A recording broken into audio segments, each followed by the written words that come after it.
ریاست بنانے کے لیے ضروری ہے کہ ہم ہر طرح کی مصلحت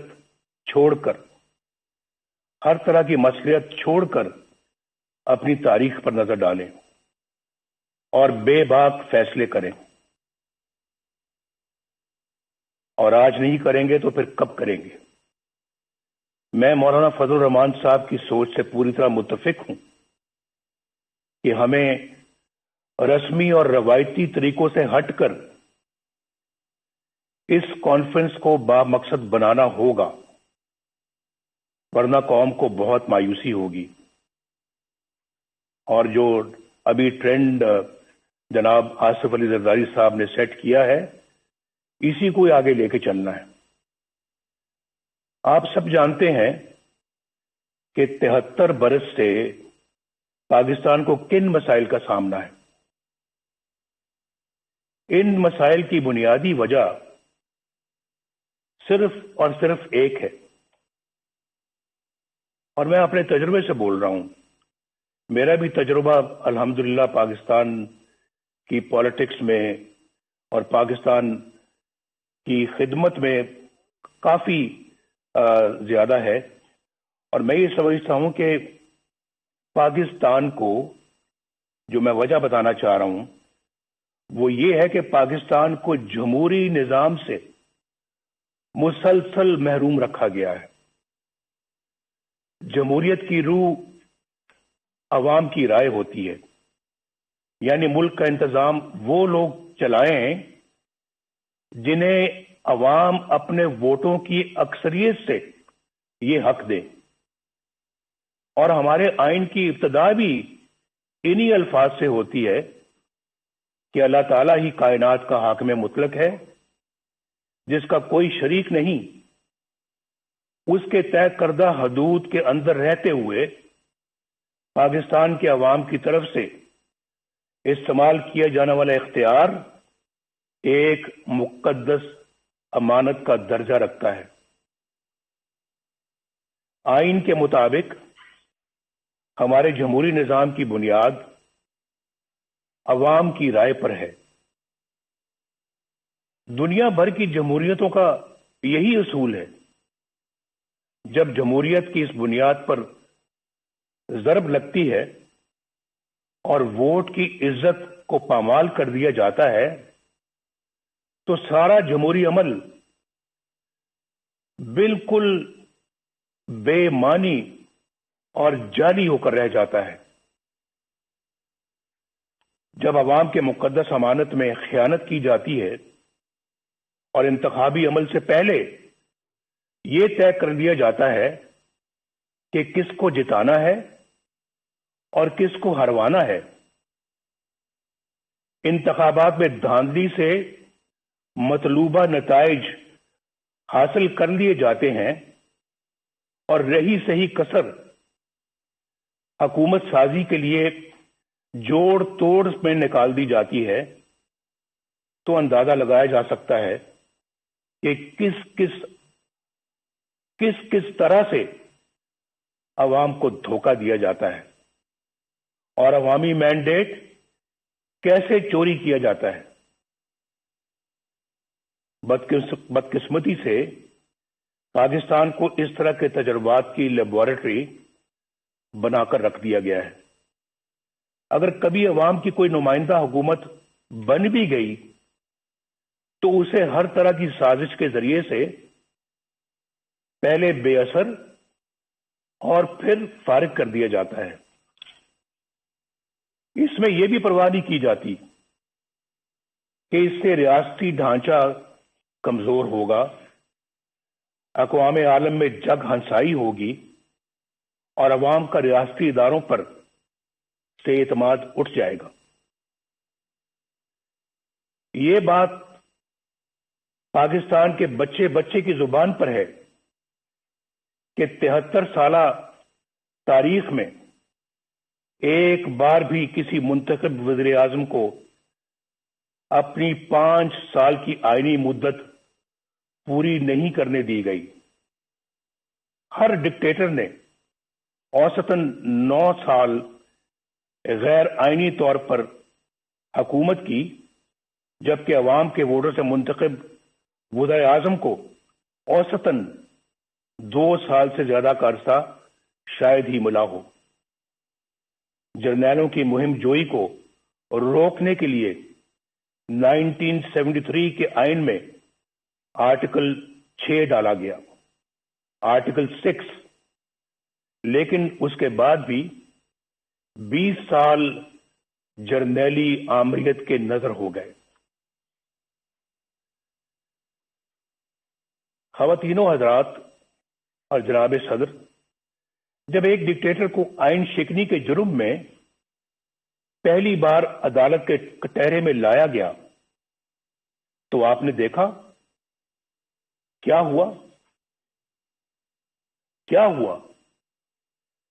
مجھے یہ کہتے ہوئے دکھ ہوتا ہے کہ جس طرح ہر مارشل لا کو عدالتوں نے جائز قرار دیا، ڈکٹیٹرز کو آئین سے کھلواڑ کرنے کا اختیار دیا، 3 سالوں کے لیے دیا،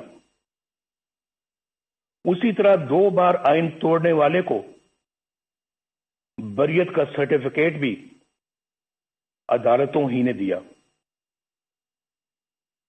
اسے ایک دن تو کیا، 1 گھنٹے کے لیے بھی جیل میں نہ ڈالا جا سکا۔ پوری داستان ہے میرے پاس، جو کسی وقت سناؤں گا کہ کہاں سے کہاں لے گئے، جبکہ آئین پر عمل کرنے والے ابھی تک کٹہروں میں کھڑے ہیں اور جیلوں میں پڑے ہیں۔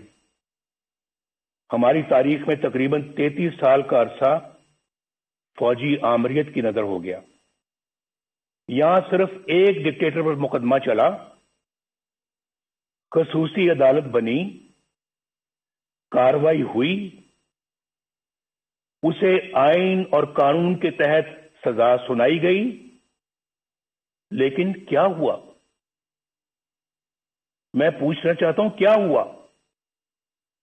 کیا مجرم گرفت میں آ گیا؟ کیا سزا ملی؟ یہ سب تو دور کی بات، ہوا تو یہ کہ عدالت اس سرے سے غیر آئینی قرار دے دی گئی۔ یہاں کوئی یہ انہونی بات نہیں، یعنی پاکستان میں یہ کوئی انہونی بات نہیں کہ کسی ڈکٹیٹر کے بڑے سے بڑے جرم پر بھی کوئی کارروائی نہ ہو، اور اگر ہو بھی جائے تو کوئی اسے چھو بھی نہ سکے، اور اگر کوئی فیصلہ آ بھی جائے تو صرف سزا ہی نہیں، عدالت کو بھی ہوا میں اڑا دیا جائے۔ لیکن آخر کب تک؟ کب تک؟ اس کے برعکس ان سیاستدانوں کو دیکھیے جو عوام کے ووٹوں سے وزیر اعظم بنے، کوئی قتل ہو گیا، کوئی پھانسی چڑھ گیا، کوئی ہائی جیکر بن گیا، چور اور غدار قرار دے دیا گیا، کسی کو جلا وطن کر دیا گیا، اور کوئی عمر بھر کے لیے نااہل ہو گیا۔ ان کے گناہ اور سزائیں ختم ہونے میں آ ہی نہیں رہی، وہ جھوٹے مقدمات میں اپنی ماؤں، اپنی بہنوں، اپنی بیٹیوں کے ساتھ پیشیاں بھگت رہے ہیں۔ دراصل یہ سلوک پاکستان کے عوام کے ساتھ کیا جا رہا ہے، اور سزا بھی پاکستان کے عوامی کو مل رہی ہے۔ آپ میں سے اکثر کو حکومت کا بھی تجربہ ہے، آپ جانتے ہیں کہ عوام کی حمایت سے کوئی جمہوری حکومت بن جائے تو کس طرح اس کے ہاتھ پاؤں باندھ دیے جاتے ہیں، اور کس طرح عوامی نمائندوں کی تذلیل اور تحقیر ہوتی ہے، کس طرح کردار کشی کا ایک منظم سلسلہ شروع ہو جاتا ہے، کس طرح قومی مفاد کے خلاف کسی سرگرمی کی نشاندہی کرنے پر انہیں ملک دشمن اور غدار قرار دے دیا جاتا ہے۔ خلاصہ یہ ہے کہ یہاں یا تو مارشل لا ہوتا ہے یا پھر منتخب جمہوری حکومت سے کہیں زیادہ طاقتور پیرلل یعنی متوازی حکومت قائم ہو جاتی ہے، ایک پیرلل نظام چلتا ہے۔ غالباً ایک بار سابق وزیر اعظم یوسف رضا گیلانی صاحب نے کہا تھا کہ یہاں اسٹیٹ ود ان اسٹیٹ قائم ہے جسے برداشت نہیں کیا جا سکتا۔ دکھ کی بات یہ ہے کہ اب معاملہ state with in the state سے آگے نکل کر اسٹیٹ ابو دا اسٹیٹ تک جا پہنچا ہے۔ عوام کے حق حکمرانی کو تسلیم نہ کرنے اور نتیجتاً متوازی یعنی پیرلل حکومت کا مرض ہی ہماری مشکلات کا اور ہمارے مسائل کی اصل جڑ ہے۔ This is the root cause of our problems, یہ جڑ ہے ہمارے مسائل کی، اور یہی وجہ ہے کہ عالمی برادری میں ہماری ساکھ ختم ہو کر رہ گئی۔ 2018 کے انتخابات کے بعد متعدد ملکی اور غیر ملکی اداروں کی طرف سے انتخابی عمل کی شفافیت پر سوالات اٹھائے گئے۔ میں تو جیل میں تھا، لیکن خبریں مجھے سب ملتی رہی ہیں۔ بعض نے تو ان سیٹوں کی تعداد بھی بتائی جہاں دھاندلی کی وجہ سے نتائج تبدیل کر دیے گئے۔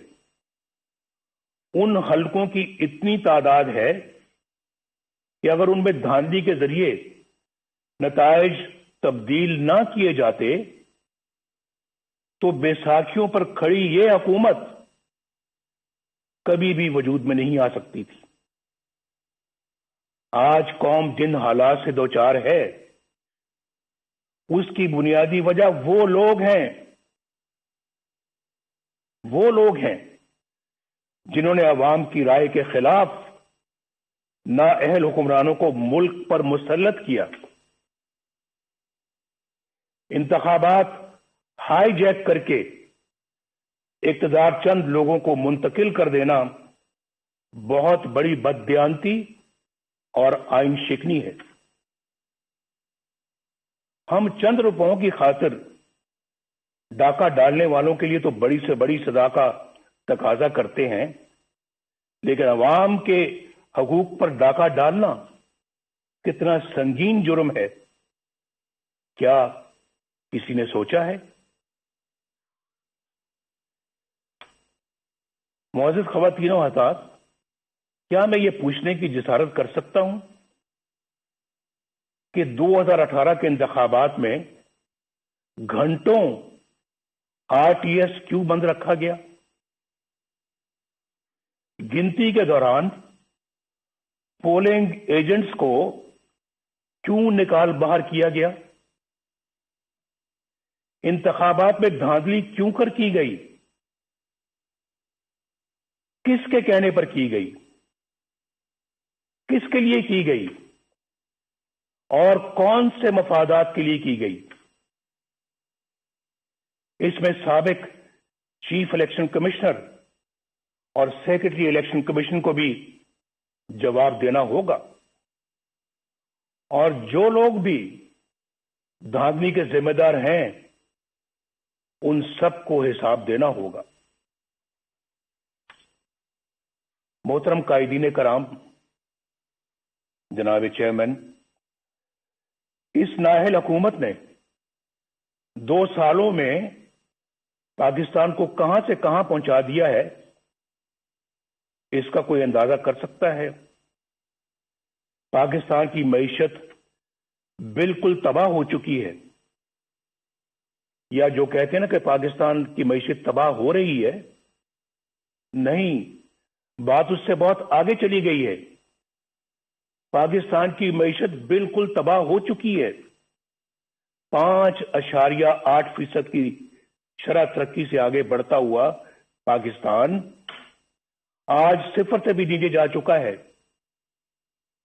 پاکستانی روپیہ بھارت اور بنگلہ دیش ہی نہیں، افغانستان اور نیپال سے بھی زیادہ نیچے گر چکا ہے۔ جس مہنگائی پر ہم نے مکمل قابو پا لیا تھا وہ آج کئی گنا بڑھ چکی ہے۔ غریب اور متوسط گھرانوں کے لیے 2 وقت کی روٹی بھی محال ہو چکی ہے۔ بجلی اور گیس کے بل اب عام آدمی پر بم بن کر گرتے ہیں۔ آپ کبھی اندازہ کیجئے، واقعتاً بم بن کے گرتے ہیں۔ پچھلے 2 سالوں میں 1.5 کروڑ لوگ غربت کی سطح سے نیچے جا چکے ہیں اور 1 کروڑ نوکریوں کا جھانسا دینے والے 1 کروڑ 20 لاکھ لوگوں کا روزگار چھین چکے ہیں۔ اس نالائق حکومت نے ہر معاملے پر یو ٹرن لیا ہے۔ آج سرمایہ کاری بالکل ختم ہو چکی ہے۔ سی پیک سخت کنفیوژن کا شکار ہے۔ قرضے ختم کر دینے کا دعویٰ کرنے والوں نے 2 سال کی قلیل مدت میں قرضوں میں اتنا اضافہ کر دیا ہے کہ پچھلے تمام ریکارڈ ٹوٹ گئے ہیں۔ یہ میں فیکٹس اور فگرز سے ساری بات بتا رہا ہوں، اور اس کے باوجود کوئی ایک بھی بڑا ترقیاتی منصوبہ شروع نہیں کیا جا سکا۔ وہ پاکستان جس کے بارے میں بین الاقوامی ادارے یہ پیش گوئی کر رہے تھے کہ اگلے چند سال میں یہ دنیا کی سب سے بڑی 20 معیشتوں یعنی G20 میں شامل ہو جائے گا، آج معاشی طور پر مفلوج ہو کر رہ گیا ہے۔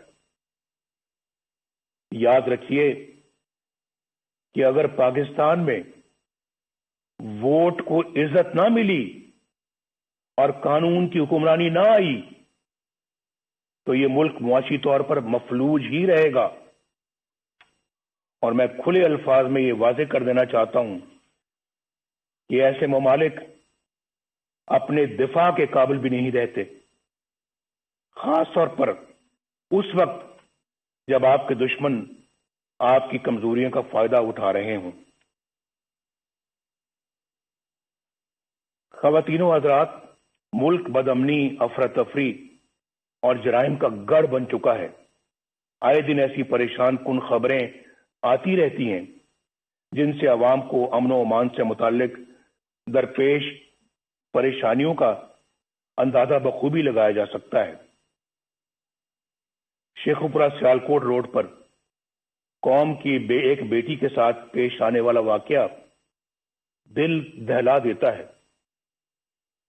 اس آنے کے بعد مزید تکلیف کا باعث اس سنگ دل پولیس افسر کا ہے جو بنیادی انسانی اقدار سے بھی محروم ہے۔ اس کا بڑا المیہ یہ ہے کہ حکومت کی تمام تر ہمدردیاں قوم کی بیٹی کے بجائے اپنے چہیتے پولیس افسر کے ساتھ ہے۔ جناب چیئرمین، پاکستان آبادی کے لحاظ سے دنیا کا 6واں بڑا ملک ہے، جغرافیائی اعتبار سے بھی انتہائی اہم ہے۔ پاکستان کی خارجہ پالیسی بنانے کا اختیار عوامی نمائندوں کے پاس ہونا چاہیے۔ ہماری خارجہ پالیسی عوامی امنگوں اور ملکی مفادات سے ہرگز متصادم نہیں ہونی چاہیے۔ کھربوں روپے کے نقصان اور ہزاروں جانیں قربان کرنے کے باوجود ہم کبھی فیٹف اور کبھی کسی اور کٹہرے میں کھڑے شرمناک صفائیاں پیش کر رہے ہوتے ہیں۔ جب کشمیر کا نام زبان پر آتا ہے تو 73 سال سے دی جانے والی قربانیاں آنکھوں کے سامنے آ جاتی ہیں۔ کشمیری عوام پر مظالم کا سلسلہ تو کئی سالوں سے جاری ہے، مگر کشمیر کو ہڑپ کرنے کا حوصلہ آج تک کسی کا نہیں ہوا۔ اب بھارت نے ایک غیر نمائندہ اور غیر مقبول اور کٹپتلی پاکستانی حکومت دیکھ کر کشمیر کو اپنا حصہ بنا لیا ہے، اور ہم احتجاج بھی نہ کر سکے۔ دنیا تو کیا اپنے دوستوں کی حمایت بھی نہ حاصل کر سکے۔ آخر ایسا کیوں ہے؟ کیوں ہوا ایسے؟ کیوں ہم عالمی تنہائی کا شکار ہو گئے؟ کیوں آج ہماری بات دنیا سننے کے لیے تیار نہیں ہے؟ کیوں ہمارے درینہ اور شانہ بشانہ کھڑے ہونے والے ساتھی ممالک کیوں ہم سے دور ہو گئے؟ شاہ محمود قریشی نے کس منصوبے کے تحت وہ بیانات دیے جن سے ہمارے بہترین دوست سعودی عرب کی دل شکنی ہوئی؟ پاکستان کو اپنے دوست ممالک کی دل آزاری سے اعتراض کرنا چاہیے۔ OIC ایک اہم ادارہ ہے جس کی افادیت طے شدہ ہے۔ پاکستان OIC کے بانی ممالک میں شمار ہوتا ہے۔ پاکستان کو دیگر ممالک کے ساتھ مل کر OIC کو مضبوط کرنا چاہیے۔ ہمیں سوچنا چاہیے کہ کیوں ہمارے انتہائی قریبی ممالک بھی آج ہم پر اعتماد کرنا چھوڑ گئے۔ یہ بہت جو ہے یہ فکر کی بات ہے، لمحہ فکریہ ہے ہمارے لیے۔ اس پہ ضرور غور ہونا چاہیے۔ لیکن کیا اس طرح کی حکومت ہوگی تو پھر یہی کچھ ہوگا، اور آپ کی خارجہ پالیسی کو بچوں کا کھیل بنا کے رکھ دیا گیا ہے۔ خواتین و حضرات، وقت آ گیا ہے کہ ان تمام سوالوں کے جواب لیے جائیں۔ اگر اس کانفرنس میں پیپلز پارٹی سے تعلق رکھنے والے دو وزیر اعظم جناب یوسف رضا گیلانی اور جناب راجہ پرویز اشرف صاحب موجود ہیں تو وہ اچھی طرح جانتے ہیں کہ سول حکومت کے گرد کس طرح کے شکنجے کس دیے جاتے ہیں، کس طرح ایسی کاروائیاں ہو جاتی ہیں جن کا وزیر اعظم کو علم ہی نہیں ہوتا۔ خود محترم زرداری صاحب کو بھی اس کا علم ہے کہ نہ وزیر اعظم کو نہ صدر کو علم ہوتا ہے، اور پھر ان کاروائیوں کی بھاری قیمت ریاست کو ادا کرنی پڑتی ہے۔ 4 سال پہلے اکتوبر 2016 میں قومی سلامتی کے امور پر بحث کے دوران جب توجہ دلائی گئی کہ ہمارے دوستوں سمیت دنیا بھر کے ممالک کو ہم سے شکایت ہے اور ہمیں اپنا احتساب خود کرتے ہوئے ایسے اقدامات کرنے چاہیے کہ دنیا ہماری طرف انگلیاں نہ اٹھائے، تو اسے ڈان لیکس بنا دیا گیا۔ ایجنسیوں کے اہلکاروں پر مشتمل JIT بنی، اندازہ کیجئے، JIT بنی۔ ثبوت تو کسی کے خلاف کچھ نہ تھا، لیکن پروپیگنڈا مشینوں کے ہاتھوں ہمیں اور مجھے بھی غدار اور ملک دشمن ٹھہرا دیا گیا۔ وزیر اعظم کے احکامات کو ایک ماتحت ادارے کے اہلکار کی طرف سے کی گئی ٹویٹ میں ریجیکٹڈ یعنی مسترد کا ٹائٹل عطا کر دیا گیا۔ آپ کو سب یاد ہوگا۔ سی پیک کو ناکام بنانے کا سلسلہ 2014 میں اس وقت شروع ہوا جب دھرنوں کے ذریعے چین کے معزز صدر کا دورہ ملتوی کروا دیا گیا۔ چین ہمارا دیرینہ اور مخلص دوست ہے جو پاکستان کے ساتھ ہر موقع پر شانہ بشانہ کھڑا۔ سابق وزیر اعظم میاں محمد نواز شریف APC سے خطاب کر رہے تھے۔ ان کا یہ کہنا تھا کہ دنیا بھر کی جمہوریتوں کا یہی اصول ہے، جمہوریت کی بنیاد پر ضرب لگتی ہے، ووٹ کی عزت کو پامال کیا جاتا ہے تو جمہوری عمل بے معنی ہو جاتا ہے۔ جب انتخابی عمل سے پہلے طے کر لیا جائے کہ کس کو جتانا ہے، کس کو ہروانا ہے، عوامی مینڈیٹ کو اس طریقے سے چوری کیا جاتا ہے۔ پاکستان کی تاریخ میں کسی وزیر اعظم کو 5 سالہ مدت پوری نہیں کرنے دی گئی۔ 1973 کے آئین میں آرٹیکل 6 ڈالا گیا، لیکن اس کے باوجود کئی قیمتی سال آمریت کی نظر ہو چکے ہیں۔ اور ان کا یہ بھی کہنا تھا کہ اس کانفرنس کو فیصلہ کن سمجھتا ہوں، ملک کو صحیح معنوں میں جمہوری ریاست بنانے کے لیے اپنی تاریخ پر نظر ڈالنی ہوگی اور بے باک فیصلے کرنا ہوں گے۔ نتیجہ آج بھی نظروں سے اوجھل ہے۔ آئے دن کبھی دوران سفر بسوں میں آگ لگ جاتی ہے تو کبھی بارش ناقص تعمیر کا پول کھول کر رکھ دیتی ہے۔ یہاں نیب کے کردار کا جائزہ لینا بھی ضروری ہے۔ سچی بات تو یہ ہے کہ ایک ڈکٹیٹر کے بنائے ہوئے اس ادارے کو برقرار رکھنا ہماری غلطی تھی، لیکن یہ بھی سچ ہے کہ ہم نے کبھی نہیں سوچا تھا کہ یہ ادارہ اس حد تک گر سکتا ہے۔ یہ ادارہ نہیں بلکہ اندھے حکومتی انتقام کا اعلی کار بن چکا ہے۔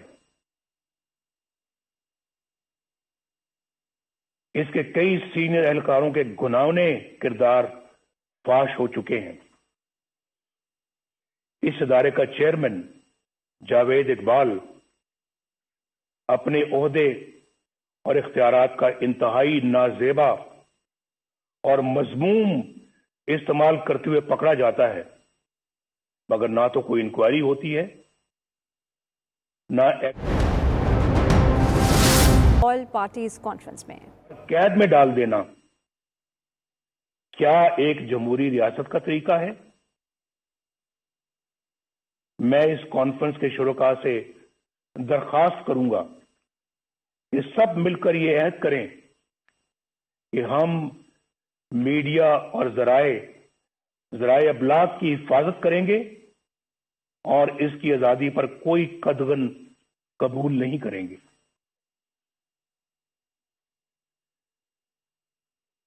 خواتین و حضرات، محترم چیئرمین بلاول بھٹو صاحب، جمہوریت کو کمزور کرنے اور اپنا مخصوص ایجنڈا نافذ کرنے کے لیے تقسیم کرو یعنی ڈیوائیڈ اینڈ رول یعنی لڑاؤ اور حکومت کرو کی پالیسی معمول بن چکی ہے۔ کچھ عرصہ پہلے تک یہ تقسیم سیاستدانوں تک محدود تھی، جنہیں مخصوص حلقوں کی طرف سے بلایا، ڈرایا اور دھمکایا جاتا تھا۔ یہ طریقہ سیاسی جماعتیں توڑنے اور فارورڈ بلاک بنانے یا پھر مرضی کی پارٹیاں بنانے کے لیے استعمال ہوتا رہا اور آج بھی ہوتا ہے۔ محکمہ زراعت کو تو آپ سمجھتے ہی ہیں۔ آج ہمیں یہ فیصلہ کرنا ہوگا کہ ہم ایک ہیں اور قومی مفاد کی خاطر تقسیم ہونے سے انکار کرتے ہیں۔ اگر ہم ایسا کرنے میں کامیاب ہو گئے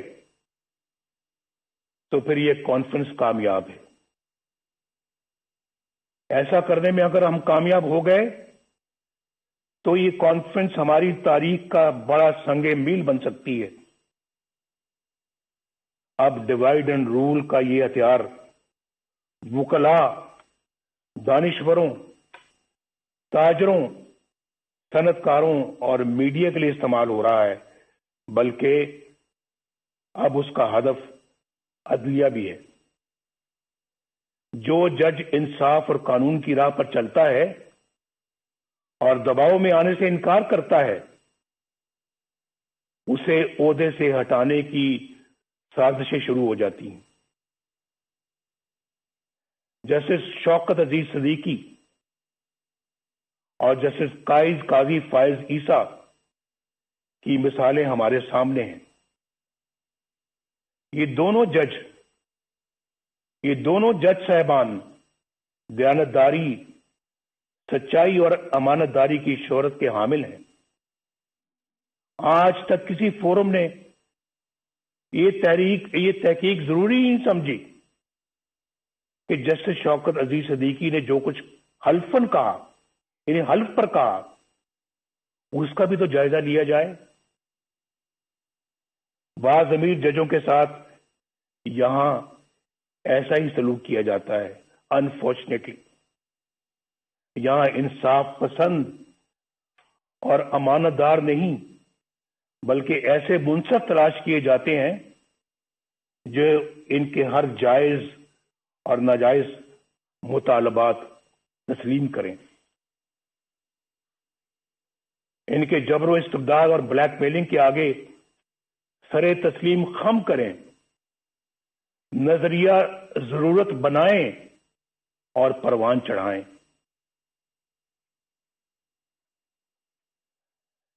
آئین کو سیبوٹاج کرنے والے ڈکٹیٹروں کے اقدامات کو قانون کا جامہ عطا کریں، ان کے گلے میں ہار پہنائیں، ان کو ویلکم کریں، خوش آمدید کہیں ان کو. آپ نے تو بہت اچھا کام کیا ہے، آپ کی تو ضرورت تھی. آج یہ تو کام بہت پہلے ہو جانا چاہیے تھا. آپ نے ماشاءاللہ لیٹ لگایا ہے، یہ پہلے لگانا چاہیے تھا. سب سے پہلے پلیٹ میں پھول لے کر ان کو پیش کیے جاتے رہے ہیں، اور پھر آرٹیکل 6 جیسے سنگین جرم کے ملزم کو آئین میں ترمیم کا اختیار عطا کیا جاتا ہے. یہ سب تماشا آپ نے اپنی آنکھوں سے دیکھا ہے. اس کے باوجود یہ سب کچھ دوبارہ کہنے کی نوبت آ رہی ہے. یعنی یہ سب کچھ ہو رہا ہے اور عوام کے منتخب وزیر اعظم کو پھانسی دیں، جیلوں میں ڈالیں، جلا وطن کریں اور ان کو اور ان کے خاندان کو ذلیل و رسوا کریں. اس کانفرنس کو آئین کی حکمرانی اور ووٹ کی عزت کے تحفظ کے لیے آج ایک جامع لائے عمل تجویز کرنا چاہیے. اگر میثاق جمہوریت کی بنیاد پر کسی نئے میثاق کی تشکیل ضروری ہو تو اس پر غور کیا جانا چاہیے. متوازی یعنی پیرل حکومت کی بنیادی مسئلے کو حل کرنے کے لیے ٹھوس حکمت عملی بنائی جائے. عوام کی رائے پر اپنی رائے مسلط کرنے کا نتیجہ سکوت ڈھاکہ کی شکل میں سامنے آیا تھا، لیکن اس عظیم سانے کو بھی بڑی سرد مہری کے ساتھ فراموش کر دیا گیا. میری تجویز ہے کہ یہ کانفرنس حمود الرحمان کمیشن کی سفارشات کو عوام کے سامنے لائے. بہت دفعہ اس کا ذکر ہو چکا ہے اور بار بار ہو چکا ہے، کئی سالوں سے ہو رہا ہے، کئی دہائیوں سے ہو رہا ہے، لیکن میرا خیال ہے کہ آج انہیں عملی جامہ پہنانے کا عہد کرنا چاہیے اور اسے اپنے ایجنڈے کا حصہ بنانا چاہیے. اس طرح کے ٹھوس اقدامات سے ملک کو اس دلدل سے نکالا جا سکتا ہے. اس وقت ہماری اولین ترجیح اس غیر نمائندہ اور نااہل اور سلیکٹڈ حکومت اور اس سے کہیں زیادہ اہم اس نظام سے جس کا میں نے ذکر کیا ہے، اس سے نجات حاصل کرنا ہے. عمران خان ہمارا ایز سچ ہدف نہیں ہے، ہمارا مقابلہ عمران خان سے نہیں ہے. یہ میں الیکشن سے پہلے بھی کہہ چکا تھا اور آج بھی کہہ رہا ہوں. آج ہماری جدوجہد عمران خان کو لانے والوں کے خلاف ہے اور ان کے خلاف ہے جنہوں نے اس طرح انہیں الیکشن چوری کر کے اس طرح کے نااہل بندے کو اس جگہ پر لا کر بٹھایا ہے اور ملک کو برباد کر دیا ہے. یہ ملک ہمیں تمام چیزوں سے زیادہ عزیز ہے.